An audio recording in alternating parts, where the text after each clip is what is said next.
Cases of depression have been surging. Anxiety is on the rise with so many people. Emergency departments are filling up with mental health patients. We need more psychologists, psychiatrists, counselors, therapists, etc. Back in 2001, the World Health Organization predicted that depressive disorders after cardiovascular disease would rank the highest in the global burden of disease within just 2 decades. In fact, by March 2017, the organization had already declared depression as, quote, the leading cause of ill health and disability worldwide. And we can all recall what happened shortly after that. A dangerous virus is spreading rapidly in China, and U.S. officials are very worried that it could come here. The virus has now spread to 62 countries. All of Italy is now on lockdown. You must stay at home. Suddenly, a global pandemic was wrecking lives, taking people's jobs, killing their loved ones. Around 5.5 million people died from COVID. The fear and frustration combined with this life in isolation have placed most of us at risk of developing depression and anxiety. The United Nations is warning of a mental health crisis brought on by the coronavirus. It says governments need to take immediate action. While deeply concerning, this outcome was not entirely unexpected.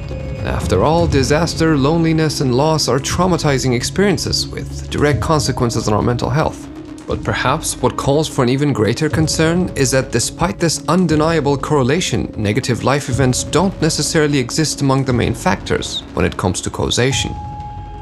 In reality, what are often labeled as the diseases of the mind are more sophisticated than just circumstantially triggered psychological disturbances that can vanish with a positive attitude or even an optimal life for that matter. In other words, for complex problems, simple answers often miss the mark.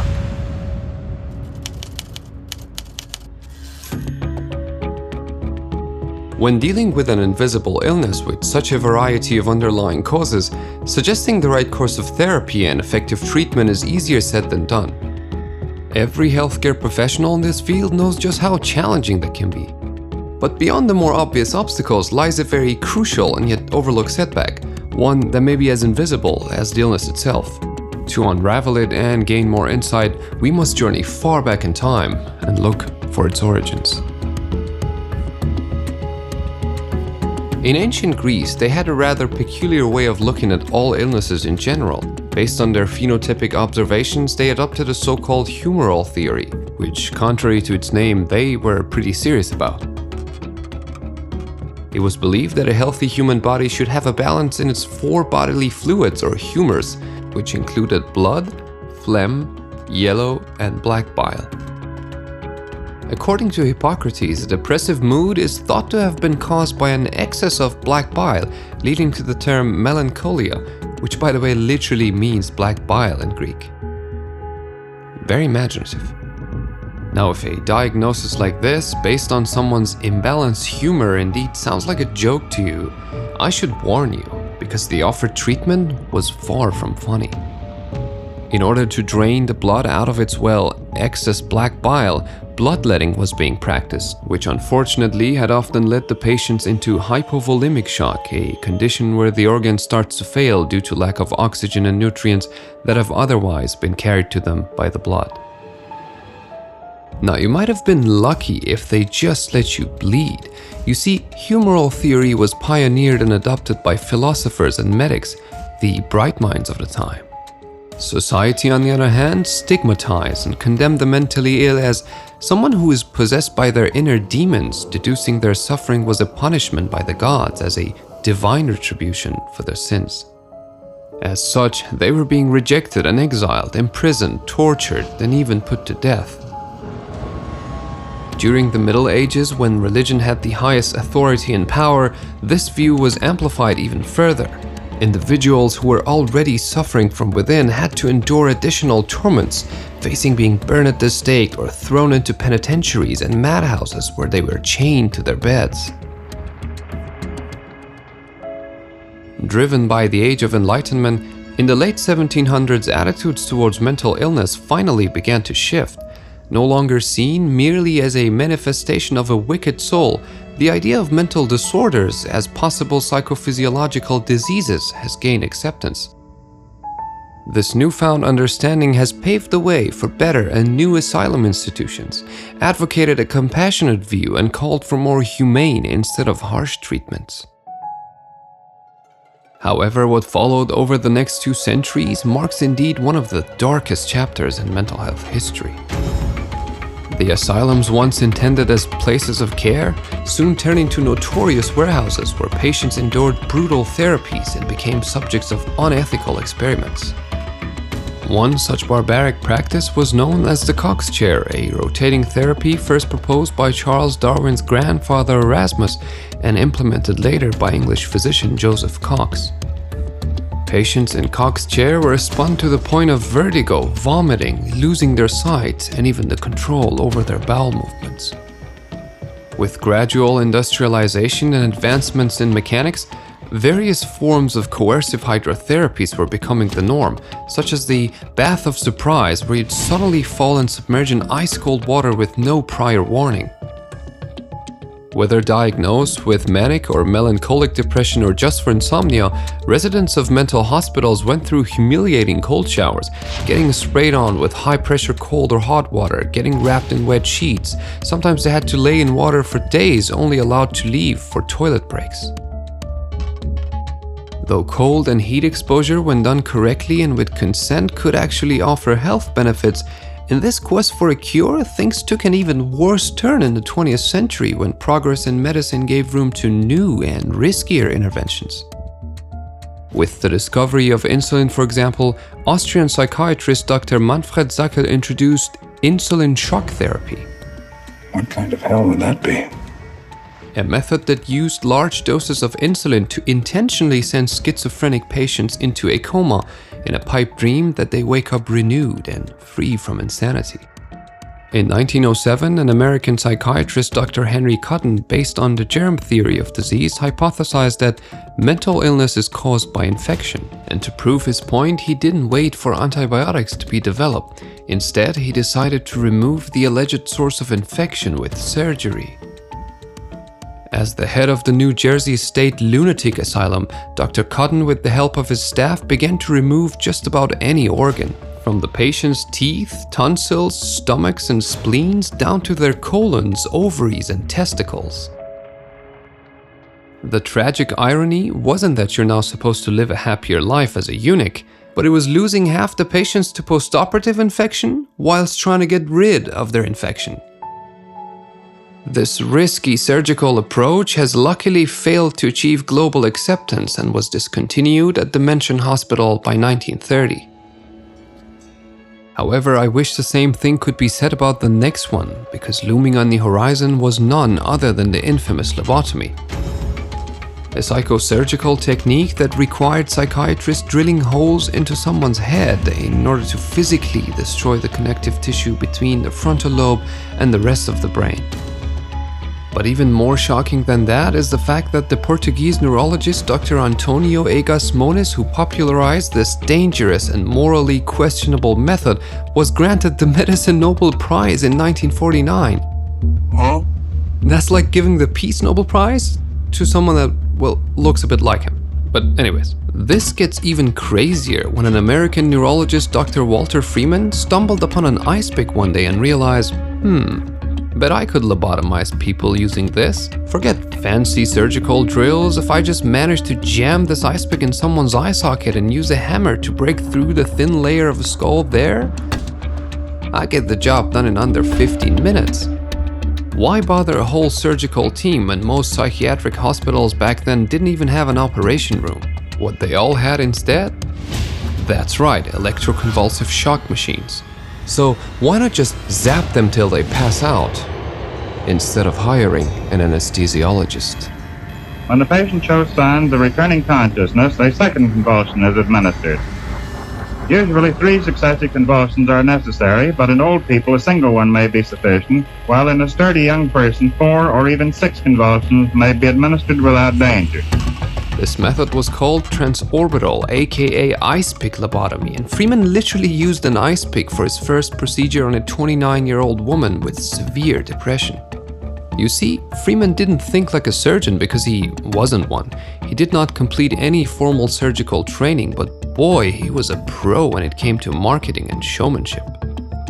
5 centimeters, 7 centimeters,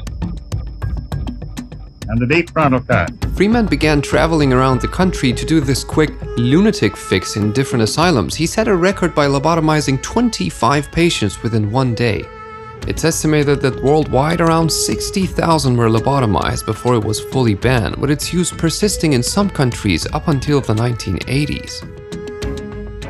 One of the survivors of this is a man named Howard Dully, who's still alive to this day. Unfortunately, when he was a young boy, his stepmother had issues with his behavior, and after having tried different psychiatrists who saw Howard as a normal kid, she took him to Dr. Freeman, who recommended lobotomy to shift his behavior.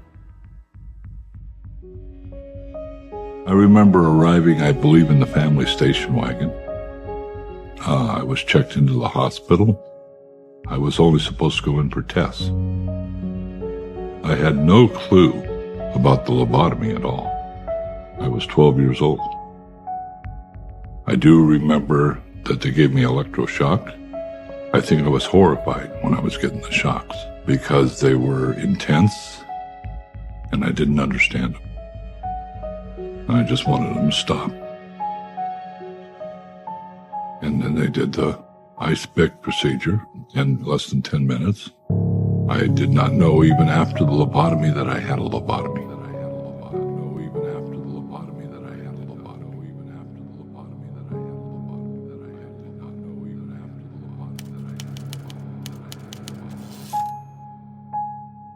Having this dark chapter behind us, we now seem to live in a more reasonable time. Modern medical science is offering better explanations as to what can cause certain diseases, as well as providing more effective treatments for them, at least compared to the past. So the question is, why aren't we there yet? What constitutes this failure in addressing this, quote, mental health crisis that we're in? Well, like mentioned earlier, that's quite a challenge. You're talking about a phenomenon that encompasses human behavior, emotion, and all its associated memories interacting with a dynamic environment on the front, while on the back end being connected to an intricate neurobiological machine powered by about 85 billion neurons. In plain English, that is no small feat. But again, I'm not talking about these inevitable challenges. What I'm referring to here is something that ironically wants to skip the hassle altogether. I like to call it the ignorant force. A barrier made out of stigma, condemnation, and perhaps the most unproductive of all, denial. Its solution to the problem is... What problem? What are you talking about? Well, if you have a supernatural ability to make things disappear, good for you. But last time I looked away, my problem got even bigger. After all, the most dangerous enemies are the ones you can't see. Now, I'm not saying every emotional hiccup should be directly tagged as a serious medical condition in need of treatment and therapy, which by the way everyone seems to be in these days anyway, but quite the contrary. I think overdiagnosis in this field is not only unbeneficial for raising awareness, but it overloads the system, leaving those who are actually suffering from conditions like bipolar or major depression to have less access to the help they need. Furthermore, it adds up to the stigma by giving more ammunition to certain mental illness deniers for supporting their extreme and conspiratorial views. They take advantage of the situation using overdiagnosis as evidence for the argument that mental illness is not real. That being said, however, I think if someone is correctly diagnosed with a mental disorder, the initial ignore and denial tendencies on an individual level is quite normal. We all know how much we don't even want to think about an uncomfortable subject related to us, let alone accepting that we might be actually suffering from a mental disorder. But even if you break through your own ego-protective defense mechanism, you'd most likely face the force of a highly opinionated society that is in love with practicing alternative views and solutions. Therefore, no matter how long and persistent, you better hide a depressed mood to avoid the judgment and rejection from your good vibes only friends. People who are advocating a toxic positivity culture will blame you for manifesting your own depression by ruminating and thinking negatively. It's not possibly related to any dopaminergic neurons or something. If you don't feel a single drop of motivation, it's because you don't have a real purpose in life. There are no biological or genetic factors in insomnia. You need to work your butt off to feel tired and earn your sleep. In if you can't wake up in the mornings, it's just because you're lazy and you don't have a vision. You see, these people are not necessarily mean in my opinion. I mean, beside the pathetic boasting about their own discipline and success, which shines relative to an ill person, they're actually trying to help you. The problem is the world is governed by the law of attraction instead of the laws of physics. It makes you wonder who needs more help here. Anyways, that's just society. You would definitely have a different experience once you consult a professional healthcare provider whose work is based on science. That's where someone like Dr. Jenny Cristerna comes in. She's a psychotherapist, a licensed social worker, and an author and a contributor to Jet Magazine. And today she's here to tell us about the laws of attraction and how to guarantee a happy Monday. Are we ready? Hey, it's Dr. Jenny Cristerna, the psychological surgeon. What? No, no, but you're not getting your brain cut open. Almost. Why don't you enlighten us on the LOA, doctor? In essence, the law of attraction is you pulling to yourself those things that you most commonly think, feel, say, and do. So how do you do that? Well, when you start to think about the things that you're grateful for, instead of thinking of the things that you don't have, chances are you'll attract more of those grateful qualities into your life because now you're a magnet for that. So if you want more of the good stuff. Good stuff? Oh, you want the good stuff. Then make sure you think about, project, and own that good stuff within you. By the way, just because I'm using satire to criticize a therapist for incorporating the law of attraction doesn't mean that I'm advising against her practice. The purpose of this video is entertainment and education. So please, before making any changes to your treatment, make sure you consult a licensed healthcare professional. This force gets stronger and more organized through religious institutions. Not only the same old dogmatic beliefs of the Middle Ages demonizing mental trauma still exist, but newer ones have emerged. Instead of praying for your demons to go away, they use technology to get rid of them. In 1950, a man called L. Ron Hubbard pioneers the Church of Scientology. It boasts some of the most famous people on the planet. It's me, Tom Cruise! Psychiatry is a pseudoscience. Tom, you gotta come out of class. Oh my God! They find problem areas by using an e-meter, which Scientologists claim can read thoughts. The goal is to become what they call clear, free of the influence of negative past experiences. However, what often happens behind the closed doors of the church is the very definition of negative experiences. I had someone yelling at my face and telling me I was evil. He viciously beat him, knocked him to the ground. The church where there's child labor, forced and coerced abortions, where people are separated from their family. These people were high-ranking church officials who managed to escape Scientology, and if you think I'm exaggerating by using the word escape, then perhaps you should learn about a particular member who unfortunately didn't make it. In November 1995, Lisa McPherson, a 36-year-old Scientologist who had a history of mental illness, got in a minor traffic accident. Despite being declared clear by the Church of Scientology 2 months earlier, she experienced a psychotic episode following the accident. Lisa got out of her car asking, "Where are the people?" She then took her clothes off on a street and said, "I need help. I need to talk to someone." She was taken to the hospital for psychiatric care, but when the church was informed, about 10 members showed up to convince her signing out of the hospital against medical advice. They took Lisa to a hotel owned by the church in order to treat her condition with Scientology. She underwent a method called introspection rundown, a therapy designed by L. Ron Hubbard himself specifically for treating psychosis. In an attempt to make Lisa clear again, they kept her against her will for 17 days. What happened to Lisa McPherson during that time and at the end of her confinement is nothing short of a horrifying tragedy. On the last day, she's in horrible condition. And rather than call an ambulance, the Scientologists decide to throw her in a van and drive her to the hospital. But they don't go to the more planned hospital, which is just a couple blocks away. In fact, they pass several hospitals to go a great distance to, I think it was Port Richey Hospital, where there was a Scientologist doctor on call. And they brought her into that hospital and she was dead on arrival.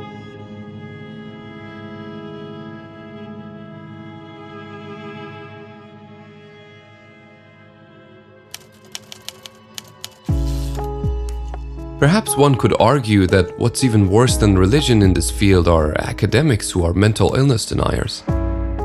In his 1961 book titled The Myth of Mental Illness, Hungarian psychiatrist Professor Thomas Szasz argues that mental illnesses cannot legitimately be categorized as diseases because there's no pathogenic mechanism behind their diagnosis.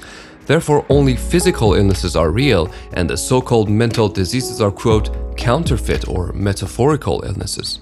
He wrote, "The claim that mental illnesses are diagnosable disorders of the brain is not based on scientific research. It is a lie, an error, or a naive revival of the somatic premise of the long discredited humoral theory of disease." To be fair though, Dr. Szasz didn't deny the existence of suffering, he just rejected any possibility of a biological cause. Therefore, not only he criticized psychiatry for looking in the wrong direction, but he saw it as more of a conspiracy that seeks to medicalize and pathologize human behavior in order to oppress and control certain individuals in society. Once you're declared insane, then anything you do is called part of that insanity. Reasonable protests or denial, valid fears, paranoia. This problem is actually real and it's called diagnostic overshadowing, but given his socio-political stance, Szasz referred to this as the war of definitions. Quote, "If you talk to God, you're praying. If God talks to you, you have schizophrenia." Well, if God talks to me, personally I would hope that it's schizophrenia rather than, God or something. I mean, no pun intended, it's just that I don't want to become the next prophet. It's too overwhelming for my anxiety, which my evil psychiatrist who's hired by the big pharma diagnosed. To be clear, I'm not defending all the horrible misconducts that have happened to patients by modern psychiatry, otherwise I wouldn't have depicted them in such detail earlier. Whether it's medical practices, pharmaceuticals, insurance companies, or even research, I believe being a voice against any abuse of power is not only a moral obligation, but also a necessity to progress. However, it's one thing to fight for justice and fairness, and another to completely deny the existence of mental disorders as legitimate illnesses. Whether one suffers from depression, anxiety, or even insomnia, I think being in such diseased states should also qualify to be called one. Thank you for watching.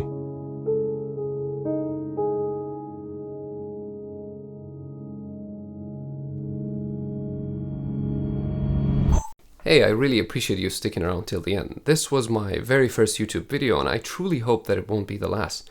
With my limited resources and literally zero skills in making videos like this, it took me an incredible amount of effort with an embarrassing amount of time to finally put it all together and hit publish.